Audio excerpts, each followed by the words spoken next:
All right, we're here at Yorktown National Park. We are on the battlefield. We are currently at the second siege line. If you look over here through the trees, you'll see Redoubt 10. Redoubt 10 is, of course, famous for being stormed by Alexander Hamilton, as well as John Lawrence. If we move forward a little bit, you can see Redoubt 9. Redoubts are outposts in front of the main line. The main British line is over there. You can see the flags and the welcome center. That is the main British line. A redoubt comes from the Latin and the French to a place of refuge, a place to withdraw. So these redoubts are actually in front of the main British line. There's redoubts 10, there's 9, there would have been 8, 7, 6, 5, 4, 3, 2, 1. They would have ringed the entire perimeter of Yorktown. At this point in the battle, there's only 2 redoubts left. Redoubts 1 through 8 had been abandoned. Redoubts 9 and 10 are currently being held.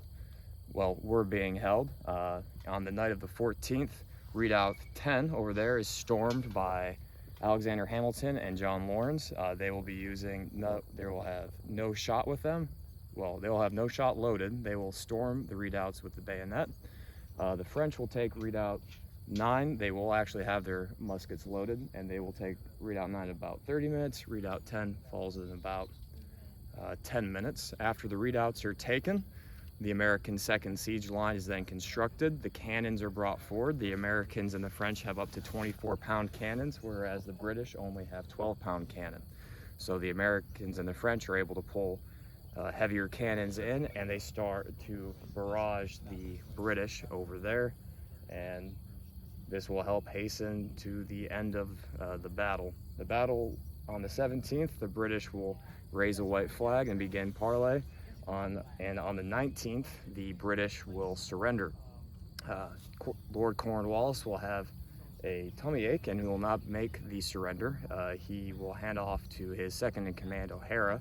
Charles O'Hara will come forward. There will be a line of French soldiers and there will be a line of American soldiers. The British will not face the Americans. They will only face the French because they consider this a French victory. The Germans, who are mercenaries, the Hessians do not seem to care too much by most accounts. Charles O'Hara will take his sword forward. He will offer his sword to the Comte de Rochambeau, who is under the command of Washington. Rochambeau will tell him to surrender the sword to George Washington. George Washington, seeing it's the second-in-command, has O'Hara surrender the sword to his second-in-command, Benjamin Lincoln.